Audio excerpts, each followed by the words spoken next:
Hello guys, welcome to बॅकमध्ये. आज मी तुम्हाला सांगणार आहे की तुम्हाला माहीत असेल बीबी टास्कमध्ये म्हणजे बिग बॉस मराठीमध्ये एकच्या नंतर एक आपल्याला न्यू टास्क बघायला भेटते. तर आपल्याला बिग बॉसनं अजून एक टास्क दिलं आहे.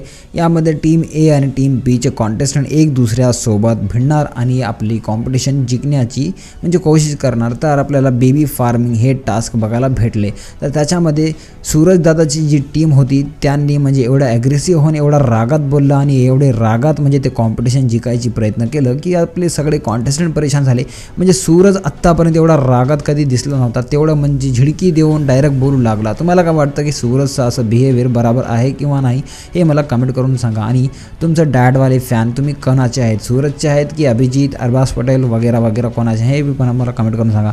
आणि त्याच्यासोबत तुम्हाला हे सांगतो की आता वोटिंग लाईन ओपन झालेली आहे. तुम्ही डायरेक्ट जाऊन आपल्या फेवरेट कंटेस्टंटला वोट करू शकता. तर आपल्याला तुम्हाला सांगतो की आता टीम ए आणि टीम बी मधले एक कोणती तरी टीम जिंकणार आणि त्या टीम जिंको की हारो दोघांमधून एक दोन कंटेस्टंट म्हणजे नॉमिनेट होणार. ते स्वतः बिग बॉसने सांगितले. बघू तर काय होते पुढच्या वेळेस भेटूया. तोपर्यंत बाय बाय.